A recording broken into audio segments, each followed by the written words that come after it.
Okay तो हम बात कर रहे थे माइक्रोसॉफ्ट एक्सेल की, ठीक है ना। तो अब माइक्रोसॉफ्ट एक्सेल बेसिकली देखा जाए तो क्या है, सबसे पहले तो ये भी एक एप्लीकेशन सॉफ्टवेयर है, ठीक है।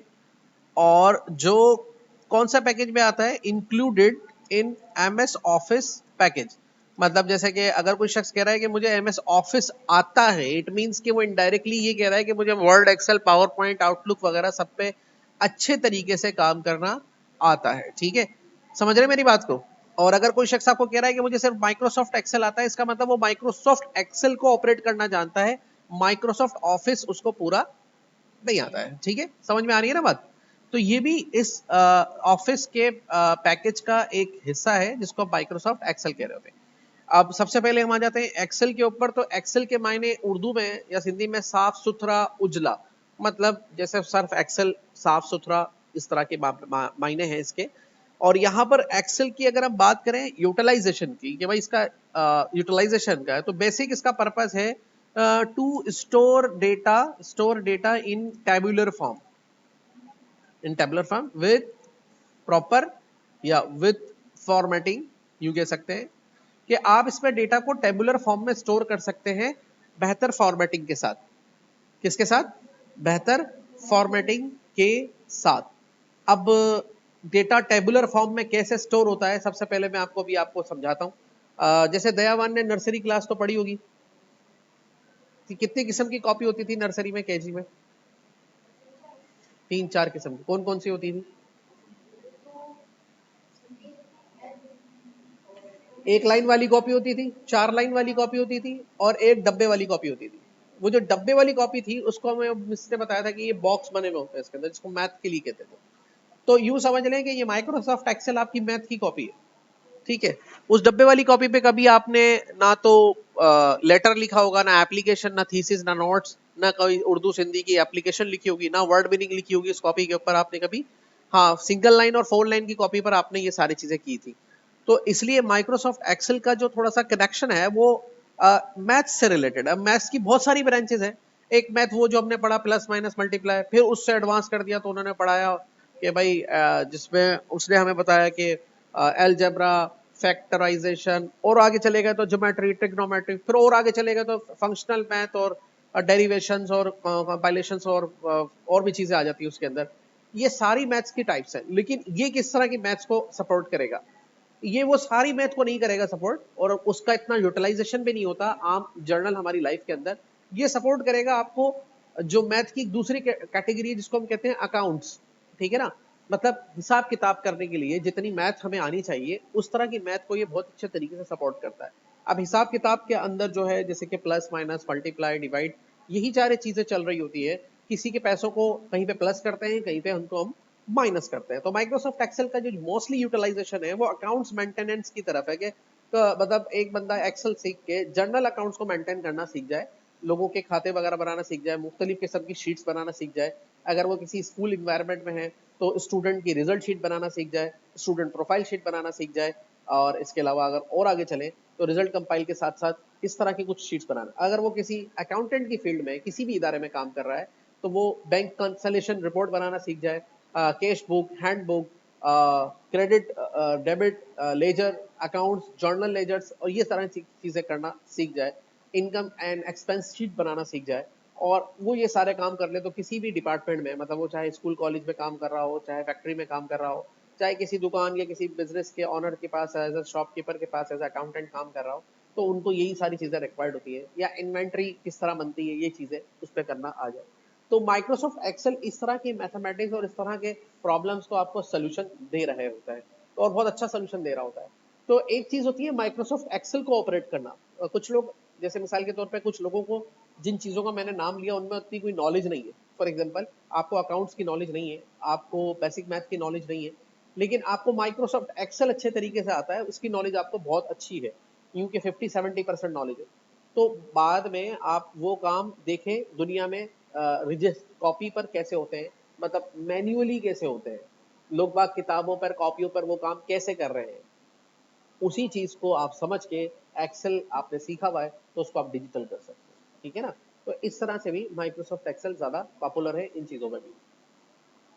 फिर आप जितना एक्सप्लोर करेंगे अपने आप को, देखिए दो बात याद रखें, कि सॉफ्टवेयर का आना ये आपकी टेक्निकल स्किल है, सॉफ्टवेयर का आना ये आपकी टेक्निकल स्किल है, और सॉफ्टवेयर से कोई काम लेना वो आपकी प्रॉपर स्किल है, प्रोफेशनल स्किल है। समझ रहे मेरी बात को? नहीं समझ में आ रही? नहीं समझ में आ रही होगी मेरी बात। मिसाल के तौर पे आपको हथौड़ी है आपके पास, तो आपके पास टूल तो है, हथौड़ी है आपके पास टूल तो है, हथौड़ी चलाना भी आती है, उस टूल को ऑपरेट करना भी आपको आता है, ठीक है। लेकिन अब उस हथौड़ी का इस्तेमाल एज अ इलेक्ट्रिशियन कर रहे हैं, एज अ कारपेंटर कर रहे हैं, एज अ डेंटर पेंटर कर रहे हैं, वो आपकी स्किल होगी, उसको हम कहेंगे प्रोफेशनल स्किल। उससे आप पैसे कमाएंगे, सही है, क्योंकि उस स्किल को सीख के आप किसी का मसला हल कर सकेंगे। हथौड़ी को चलाना सीख लिया, ये अच्छी बात है, लेकिन आप सीखो तो सही उस हथौड़ी से काम क्या हो सकते हैं, कौन से लोगों के हम काम करके दे सकते हैं, वो काम करके देंगे जब भी तो लोग हमें पैसे देंगे। बाकी हथौड़ी मेरे पास है, अच्छे से चलाना आती है, कोई मुझे पैसे नहीं देगा। इस तरह माइक्रोसॉफ्ट एक्सेल आपको अच्छे से आता है, कोई पैसे नहीं देगा। एक्सेल पर काम क्या आता है आपको, इस बात के पैसे मिलेंगे आपको, क्योंकि वही लोगों की नीड है। आपका एक्सेल का कोई टेस्ट नहीं लेगा, बोलेंगे मेरा काम ये करके दो, वो काम करके दोगे तो लोग बाग आपको पैसे देंगे इस चीज पे। ठीक है, समझ रहे मेरी बात को? कुछ लोगों का आइडिया ये होता है कि यार एक्सेल तो यार सर 15 दिन में भी सीख सकते हैं, क्यों नहीं सीख सकते, 1 घंटे की क्लास में एक्सेल खत्म हो जाएगा, पढ़ा दूंगा मैं, लेकिन उससे काम क्या आएगा? हाँ, एक्सेल आएगा सही तरीके से ना काम आएगा। तो आजकल हमारे यहाँ लोग बाग ऐसे ही कर रहे हैं, ये जो आप सुनते हैं शॉर्ट कोर्सेज 15 दिन 10 दिन 20 दिन, तो वो यही मसला है कि वो थोड़ा थोड़ा ऊपर ऊपर से पढ़ा दिया, बोला आप जाओ, यानी कि जैसे आपको इंग्लिश की किताब पढ़ा दी, बोला अब जाओ, तो वो करेगा जाके, जब किसी के पास काम लेने जा रहे हैं बोला ये काम करके दिखाओ, बोला ये तो मेरे को आता ही नहीं। सो इस बात को जहन में रखें, ठीक है, कि जब तक आपको सॉफ्टवेयर की नॉलेज प्लस में उस काम की नॉलेज नहीं होगी जो आप इससे लेना चाह रहे हैं, आप परफेक्ट नहीं हो सकते। वो नॉलेज लें, सॉफ्टवेयर को एक दफा सीखें, और जो काम इससे होते हैं वो आप अलग अलग तरीके से सीखने होंगे, उनको कन्वर्ट करें सॉफ्टवेयर के अंदर, फिर पेश करें किसी के आगे, तो आपको पैसे देगा, तो आपको काम देगा। ठीक है ना, ये बात ध्यान में रखना। तुम 4 लोगों में खड़े होकर बोला मुझे माइक्रोसॉफ्ट ऑफिस आता है, लोग एक कान से सुनेंगे और दूसरे कान से निकाल देंगे, ठीक है, क्योंकि लोगों को माइक्रोसॉफ्ट ऑफिस की जरूरत है ही नहीं। लोगों को ये जरूरत है, ये मेरा स्कूल का खाता है मेंटेन करके दे, ये मेरी फैक्ट्री का हिसाब है मेंटेन करके दे, ये मेरा लेटर है टाइप करके दे, ये मेरी बुक मुझे पूरी छपवानी है बना के दे। लोग इसके पैसे देते हैं, माइक्रोसॉफ्ट एक्सेल के वर्ड के कौन पैसे देगा? इस कंप्यूटर के पैसे आप कितने का मिलता है कंप्यूटर? 20,000 का, 25,000 का, लाख रुपए का, बस ना। उसके बाद क्या? उसके बाद फिर पैसे खर्च करते हैं जो इसके चलाना सीखना है हमें, वो चलाना आएगा तो ये लाख रुपए का, 50,000 का, 25,000 का कंप्यूटर हमारे काम का है। तो ये टेक्निकल बातों में समझें, आपको स्टूडेंट लाइफ में लोग बात गलत गाइड कर देते हैं। ये माइक्रोसॉफ्ट ऑफिस तो 2 महीने में हो जाता है, सब 2 महीने क्या 2 घंटे में हो जाता है ये, लेकिन वो फिर बस हो जाता है। जैसे हम कोई भी इंडिया की फिल्म देख लेते हैं 3 घंटे में, उसमें पूरी इंडिया पाकिस्तान की जंग भी दिखा देते हैं, वो सब कुछ दिखा देते हैं, एक लाइव दिखा देते हैं, उसके बाद क्या हो जाता है? उसके बाद हम सो जाते हैं, अगले दिन वो याद भी नहीं होती फिल्म हमें। समझ रहे हैं ना मेरी बात को? तो आप इस बात को आज ध्यान में रख लें, जो भी सॉफ्टवेयर सीख रहे हैं, सॉफ्टवेयर की नॉलेज प्योरिटी पहले आपको वो आनी चाहिए। अब सॉफ्टवेयर की नॉलेज के साथ उस सॉफ्टवेयर पे मैं काम क्या क्या कर सकता हूं, उसको मुझे वैसे सीखना होगा, जाके लोग कैसे कर रहे हैं वैसे कापियों पे किताबों पे, जब मैं वो सीख जाऊंगा फिर उस काम को मैं अपने सॉफ्टवेयर की नॉलेज से कन्वर्ट करूंगा डिजिटली, और जब वो डिजिटल करके मैं लोगों के सामने प्रेजेंट करूंगा तो मुझे लोग लाइक करेंगे, तो मुझे पैसे देंगे। एक्सेल 1,000 लोगों को आता है, लेकिन अकाउंट्स 3 लोगों को आता है, तो वो 3 लोग उन 97 लोगों से बेहतर हैं, क्योंकि वो कमाएंगे। 1,000 लोग तो एक्सेल की घंटी बजाते रहेंगे, वर्ड का घंटी बजाते रहेंगे, आता है आता है, आते को क्या करूंगा मैं? आते को क्या करेंगे मैं? समझ रहे मेरी बात को? तो अब चलते हैं आगे की तरफ। तो यहाँ पर एक्सेल स्टोर यूज होता है डेटा को टेबुलर फॉर्म में स्टोर करने के लिए। अब ये टेबुलर फॉर्म में कैसे स्टोर होता है, तो ये देखने भी आपको दिखा देते हैं। अच्छा देखिए, ये एक्सेल की फाइल्स जो होंगी, इनके आइकन ऐसे ग्रीन कलर के एक्स बने होंगे, और इनकी टाइप जो होगी एक्स एम एस एक्स होगी। जैसे वर्ड की फाइल ब्लू कलर की होती है, डब्ल्यू बना हुआ होता है, और डी ओ सी एक्स की टाइप होती है। ओके, अब उसके बाद आप क्या करेंगे, यहाँ पर आके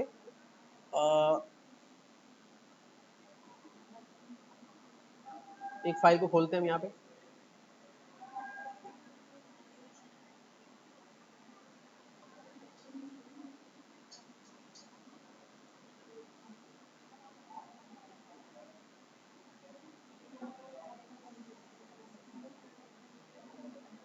ओके, ये देखें, ये जो डेटा को हम ऐसे रोज एंड कॉलम्स में स्टोर करते हैं, इसे कहते हैं डेटा को टेबुलर फॉर्म में स्टोर करना, ठीक है। और इससे पहले जो आप वर्ड पर डेटा को स्टोर कर रहे थे, पैराग्राफ, डिस्क्रिप्शंस की सूरत में, इसे हम कहते हैं डेटा की डिस्क्रिप्टिव फॉर्म। कौन सी फॉर्म? डिस्क्रिप्टिव। डेटा दो तरह से स्टोर हो रहा है, एक डिस्क्रिप्टिव फॉर्म में। डिस्क्रिप्टिव फॉर्म का मतलब होता है पैराग्राफ, स्टोरीज, कैप्शंस, एसेज या कोई रिपोर्ट जिसमें आप तफसीलन कोई बात बता रहे हैं। और डेटा का दूसरा शक्ल होती है टेबुलर फॉर्म, जिसमें डेटा को आप डिस्क्रिप्टिव फॉर्म में स्टोर नहीं करते, बल्कि रोज एंड कॉलम्स में स्टोर करते हैं, फील्ड्स बनाकर।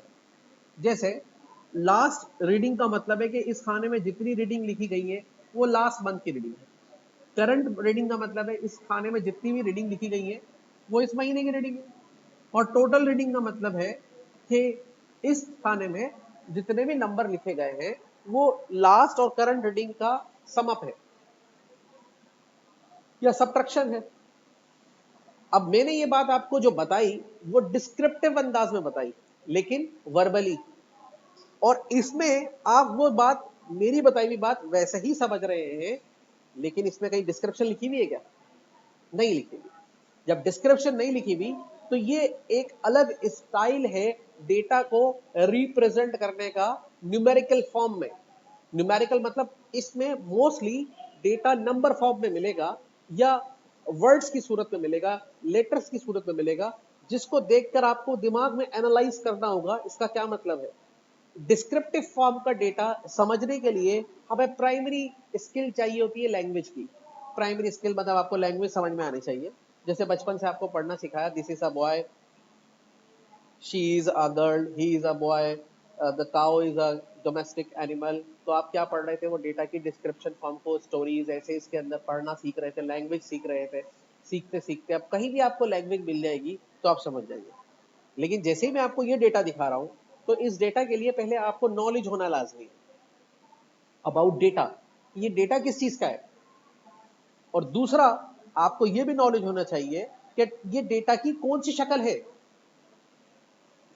तो ये डेटा रिलेटेड है किसी इदारे से रिलेटेड जिसपे मीटर्स की रीडिंग को कैलकुलेट करके अमाउंट निकाला गया है। दूसरी बात, ये डेटा की टेबुलर फॉर्म है जिसमें डेटा को डिस्क्रिप्शन में नहीं लिखा जाता, बल्कि ऐसे फील्ड्स के नाम सेट करके उस पर्टिकुलर फील्ड के अंदर पर्टिकुलर डेटा को एंटर किया जाता है, ताकि हम डेटा को जल्दी से दिमाग में एनालाइज करके समझ सके। और अगर इसी डेटा को मैं इस डिस्क्रिप्टिव फॉर्म में लिखूंगा तो 3 से 4 पेजेस पर ये डेटा ट्रांसफॉर्म हो जाएगा। बात समझ में आ रही है? तो माइक्रोसॉफ्ट एक्सेल का प्राइमरी पर्पस क्या है? डेटा को कौन सी फॉर्म में स्टोर करना। अब ऐसा क्यों? वो ऐसा इसलिए कि माइक्रोसॉफ्ट एक्सेल का जो आर्किटेक्चर है, जो इसका सॉफ्टवेयर का डिजाइन है, उसमें आपको मिलती है ब्लैंक वर्कबुक, और ब्लैंक वर्कबुक पे ऑलरेडी कॉलम्स एंड रोज मौजूद होते हैं। सही है? समझ में आ गई बात? ये तो दयावान बताएगा, दयावान इसके ऊपर हम कोई पोयम लिख सकते हैं। क्रिश बताएगा इसके ऊपर तो हम ऐसे लिख सकते हैं। लिख तो सकते हैं, क्यों नहीं लिख सकते? मैं अभी टाइप करूंगा, टाइप हो जाएगा, मना थोड़ी करेगा ये मुझे। लेकिन ये इसका एप्रोप्रिएट वे नहीं होगा, सही तरीका नहीं होगा। पोयम, ऐसे, स्टोरीज, सीवी बनाने के लिए हमारे पास दूसरा सॉफ्टवेयर है जिसका नाम क्या है? हर्ष, माइक्रोसॉफ्ट वर्ड। ठीक है? समझ में आ रही है ना बात को? ये बात आपको पहले क्लियर होनी चाहिए। लोग बाग आपको इसी में फंसा के आपको यहीं पर ही फेल कर देंगे। ओके, अब चलते हैं इसके इंट्रोडक्शन के ऊपर। तो ये जो माइक्रोसॉफ्ट एक्सेल मैंने आपके सामने खोला, तो कैसे खोला? माइक्रोसॉफ्ट ऑफिस के साथ एक्सेल खुद ही इंस्टॉल हो जाता है, आपको पता होना चाहिए क्योंकि ये पैकेज का हिस्सा है। आप अपने कंप्यूटर में 200 रुपीज पे करके माइक्रोसॉफ्ट ऑफिस इंस्टॉल करा सकते हैं, और जब इंस्टॉल करवाएंगे तो उसमें वर्ड, एक्सेल, पावर पॉइंट और एक्सेल आपके पास इंस्टॉल हो जाएगा। इंस्टॉल होने के बाद जब आप इसको खोलेंगे तो ये आपके सामने इस तरीके से खुलेगा। ये कंप्लीट पैकेज है, और यहाँ पर आपको एक न्यू फाइल लेने के लिए यहाँ न्यू पे क्लिक कर लें। यहाँ से आपको ब्लैंक वर्कबुक मिलेगी। वर्ड के डॉक्यूमेंट को आप कहते थे डॉक्यूमेंट, एक्सेल की फाइल को आप क्या कहेंगे? वर्कबुक। ठीक है, तो यहाँ से आप ब्लैंक वर्कबुक को क्लिक करेंगे, ये आपके सामने लोड हो जाएगा। आइए अब इसके इंटरफेस का इंट्रोडक्शन ले लेते हैं कि इसका इंटरफेस किस तरह से। ठीक है, समझ में आ रही है बात, नहीं आ रही है? तो सबसे पहले यहाँ पे देखिए, ये इसके ऊपर जो बना हुआ रहा है, ये इसका टाइटल बार है। ये पूरे इस एरिया को हम कहते हैं वर्कबुक। क्या कहते हैं? वर्कबुक। वर्कबुक को जब आप इनलार्ज करते हैं तो ये स्क्रीन पे फैल जाता है। ये इसको रिस्टोर, ये मैक्सिमाइज, ये मिनिमाइज यहाँ से खोलते हैं तो ये आपकी वर्कबुक कहलाती है। वर्कबुक के इधर एक बटन दिया हुआ है, इसको आप क्लिक करेंगे तो ऑटो हाइड पे चला जाएगा, जिससे ये आपका जो ऊपर का रिबन है हाइड हो जाएगा। वंस अगेन इस बटन पे क्लिक करके शॉर्ट टैब्स पे क्लिक करेंगे तो सिर्फ टैब्स नजर आएंगे। वंस अगेन इस बटन पे क्लिक करके शॉर्ट टैब्स एंड कमांड्स पे क्लिक करेंगे तो टैब्स के साथ कमांड्स भी नजर आएंगी। वंस और यहां से इसको कंट्रोल कर सकते हैं इसके इंटरफेस में। टाइटल बार में ये अपने तरफ से जो एक्सेल की फाइल होती है उसका नाम रखता है बुक 1, जिसको बाद में हम चेंज कर सकते हैं। और यहाँ पे सॉफ्टवेयर का नाम नजर आ रहा है एक्सेल। यहाँ पर आपको क्विक एक्सेस टूल बार नजर आ रहा है, जहाँ पे आपको कुछ शॉर्टकट्स कमांड दिख रही है, जैसे अंडू, रीडू और सेव की। यहाँ और कमांड्स भी ऐड कर सकते हैं, ओपन की, और यहाँ से उस कमांड को रिमूव भी कर सकते हैं क्लिक करके। इन केस आप इवन यहाँ तक कि आप इसकी लोकेशन भी चेंज कर सकते हैं क्विक एक्सेस टूल बार की। अगर आप इसको कहेंगे शो बिलो द रिबन तो ये रिबन के नीचे नजर आएगा, शो अबव द रिबन तो ये रिबन के ऊपर नजर आएगा। आई थिंक सो इस पे कहाँ नजर आ रहा होगा, ठीक है। यहाँ से आप इसको चेंज कर सकते हैं। उसके नीचे आएंगे तो फाइल का मेन्यू है, जहाँ से आप फाइल को सेव कर सकते हैं। एक्सेल की फाइल को सेव करने के लिए फाइल के मेन्यू में जाके सेव पर क्लिक करेंगे या कंट्रोल के साथ एस का बटन दबाएंगे और यहाँ पे जाके ब्राउज पे क्लिक करेंगे। जैसे क्लिक करेंगे तो ये आपसे पूछेगा कहाँ सेव करनी है एक्सेल की फाइल को, तो आप बताएंगे भाई मुझे सेव करनी है डॉक्यूमेंट्स के अंदर जाके, और यहाँ से आप अपना एक फोल्डर बना लें। जैसे मैंने बना रखा है एक्सेल फाइल्स के अंदर जाके कंट्रोल एन के साथ जाके अर्ली बर्ड्स का, तो उसमें आप जाके इसको इजीली सेव कर सकते हैं। यहाँ पर सेव करने के लिए फाइल का नाम रख लीजिएंगे आप। ये अपनी तरफ से नाम इसका बुक 1 रखा है, तो आप इसका नाम रख लें suppose to be class 01 introduction. तो ये फाइल देखें आपकी यहाँ पे सेव हो गई और इसका नाम है क्लास 01 इंट्रोडक्शन।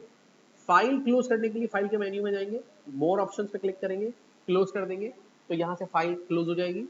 वंस अगेन अगर आपको अपनी फाइल खोलनी है तो पहले एक्सेल को खोल लेंगे और यहाँ से जाके ओपन पे क्लिक करेंगे और यहाँ पर आपको दिखेगा आपकी लास्ट फाइल का स्टेटस, और उस पर क्लिक करेंगे तो आपके सामने खुल जाएगी। अगर आप डायरेक्टली इसके एक्सेल के वर्कबुक को बंद कर देते हैं तो यहाँ से आप क्लिक करेंगे डॉक्यूमेंट्स पे और फिर जाएंगे अपने उस फोल्डर के अंदर जहाँ सेव की थी। देखिए अभी भी आप लोगों को अपने फोल्डर्स में फाइल सेव करना नहीं आ रही है, ये अभी सीख ले। फोल्डर्स पे फाइल सेव करना बहुत इंपॉर्टेंट है, वरना सारी फाइल मिक्स हो जाती है, फिर ढूंढने में मसला होता है। तो यहाँ पे क्लिक करके आप आएंगे अपने फोल्डर के अंदर अर्ली बर्ड्स के अंदर, और यहाँ देखेंगे आपको एक्सेल की फाइल नजर आएगी जिसका आइकन ग्रीन कलर का होगा और उसकी टाइप होगी .xlsx।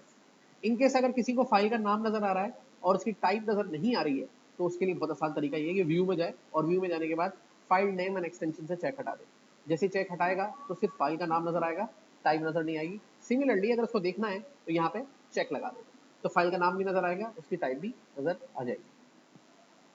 उसके बाद इस फाइल को यहीं से डायरेक्टली भी ओपन किया जा सकता था। जैसे मैं डॉक्यूमेंट्स में गया और मैंने यहाँ से डॉक्यूमेंट्स पे क्लिक किया, यहाँ से अपने फोल्डर में गया और फोल्डर में जाने के बाद अर्ली बर्ड्स पर मैंने क्लिक किया और यहाँ पे जाने के बाद क्लिक करके इस फाइल पर डबल क्लिक किया और आप देखेंगे कि ये आपके सामने फाइल इजीली लोड हो जाएगी। लोड होने के बाद ये फाइल आपको इस तरह से नजर आ रही है। अब जब ये फाइल आपको इस तरह से नजर आ रही है तो इसके अंदर आगे चलते हैं। तो मैंने आपको बताया था कि ये टैब्स हैं, होम का टैब है, इंसर्ट का टैब है, ड्रॉ का टैब है, पेज लेआउट टैब है, फॉर्मूला का टैब है, डेटा टैब है, रिव्यू टैब है, व्यू टैब है, ये सारे टैब्स हैं इसके अंदर। टैब्स के अंदर पैनल्स बने हुए हैं। होम टैब के अंदर क्लिपबोर्ड का पैनल है, फॉन्ट्स का पैनल है, अलाइनमेंट का पैनल है, नंबर, स्टाइल, सेल्स, एडिटिंग, एडसन, एड-इन्स का, ये सारे इसके पैनल्स बने हुए हैं। हर किसी मेन्यू के अंदर अलग अलग पैनल्स मौजूद हैं। पैनल्स के नीचे आएंगे तो यहाँ पे आपको मिलेगा नेम बॉक्स। नेम बॉक्स में सेल्स का नाम शो होगा। अभी कैसे होगा ये बताता हूँ। नेम बॉक्स के आगे जाएंगे, यहाँ पे है फॉर्मूला बार, जहां पर एक्सेल अपना किसी भी फॉर्मूले का जो सोर्स है वो शो करेगा। अब उसके नीचे आएंगे तो ये हिस्सा कहलाएगा वर्कशीट। ये क्या कहलाएगा? देखो ये पूरा कहलाएगा वर्कबुक और ये कहलाएगा वर्कशीट। क्या कहलाएगा? अब वर्कशीट क्या होती है और वर्कबुक क्या होती है? देखिए वर्कबुक मतलब एक कॉपी जिसमें मुख्तलिफ पेजेस हैं या पूरी बुक, और वर्कशीट उसका एक पेज। ठीक है, वर्कशीट यानी कि ये एक शीट जो एक्सेल की वर्कबुक में आपको बाय डिफॉल्ट मिली है, इसका नाम क्या है, शीट 1। डबल क्लिक करें, यहाँ पे नाम चेंज कर लें इसका, आप उसका नाम रख दें ऑफिस, दोबारा डबल क्लिक करें, इसका नाम वंस अगेन चेंज कर सकते हैं, राइट बटन दबा के भी रीनेम करके नाम चेंज कर सकते हैं। अब इस वर्कशीट में आपको क्या क्या मिलता है, इस वर्कशीट में आपको मिलता है कॉलम और रोज, और कॉलम और रोज के इंटरेक्शन से या इंटरसेक्शन से मिलकर बनता है सेल, एक डब्बा, ठीक है, इसको आप कहते हैं सेल।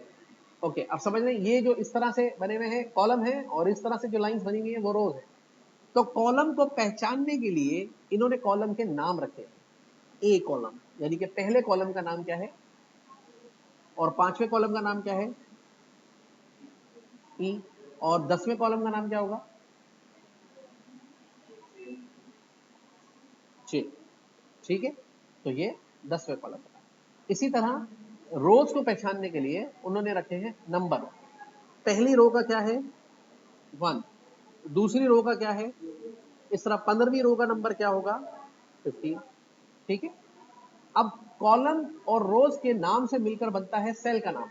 जैसे इस सेल का नाम क्या है, इस सेल का नाम हमें बताएगा नेम बॉक्स, क्या है, I4, आई। इस सेल का नाम क्या है, L5 बेटा।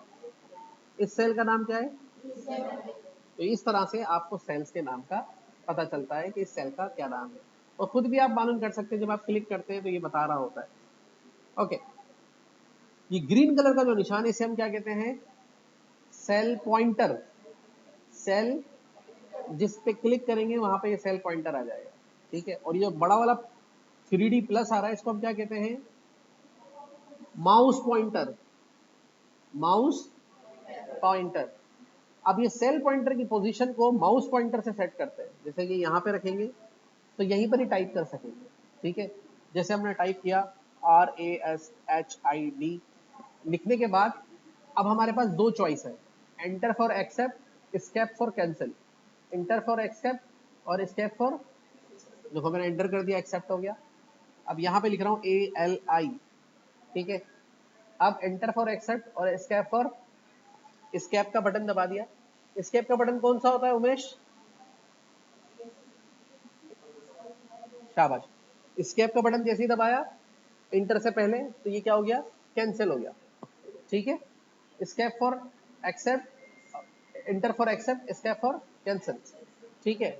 अच्छा, उसके बाद अब सेल पॉइंटर जहां होगा वहीं पर ही टाइप होगा। मिसाल के तौर पे आपका सेल पॉइंटर O पर है और माउस पॉइंटर D पर है, तो टाइप कहां पर होगा, कहां पर, सेल पॉइंटर जहां पर होगा, मार्क नहीं यूज करो, जहां पर हमारा सेल पॉइंटर होगा टाइप वहां पर होगा, जहां पर हमारा माउस पॉइंटर होगा वहां पे टाइप नहीं होगा, ठीक है। तो इसका आंसर है कि O पर टाइप होगा, सही है। अब हम सेल्स का ऐड और एडिट मोड को समझेंगे, ऐड क्या होता है और एडिट मोड क्या होता है, ठीक है।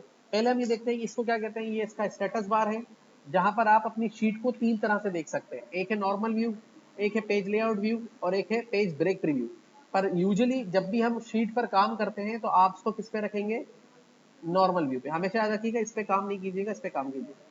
फिर ये जूम स्लाइडर है, जितना जूम करना चाहें एरिया को और जितना जूम आउट करना चाहें, यूजुअली 100% पे आप यहाँ से रख सकते हैं।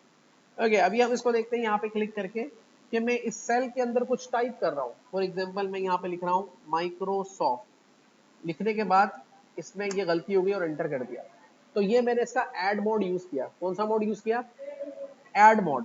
इसमें मैंने ऐड कर दिया माइक्रोसॉफ्ट। अब इस पे क्लिक करूंगा, यहाँ पर क्लिक करने के बाद इसको एडिट कैसे करूँ, माइक्रोसॉफ्ट एक्सेल में ऑलवेज आप ऐड मोड यूज कर सकते हैं। जब भी किसी सेल पॉइंटर को रखेंगे और डायरेक्ट टाइप करेंगे तो वो ऐड मोड होगा। जैसे कि मैंने इसको दोबारा से सही करने के लिए बैक स्पेस दबाया तो ये तो मिट गया। अब वही चॉइस है, enter for accept, escape for cancel. अगर मैं एंटर कर देता हूं तो एक्सेप्ट हो गया, control Z undo, back space. अगर मैं एस्केप कर देता हूं तो कैंसिल हो गया, ठीक है। एडिट मोड में कैसे आऊं, एडिट मोड में आने के लिए कीबोर्ड से F2 का बटन दबाना है। F2 सबसे टॉप रो में थर्ड बटन होगा, F2 लिखा हुआ होगा, F2 दबाएंगे तो एडिट मोड में आ जाएगा। फिर आप अपने कर्सर को right, left, up and down arrow keys से यूज करके आगे पीछे किसी चीज को ऐड करना है, मिटाना है,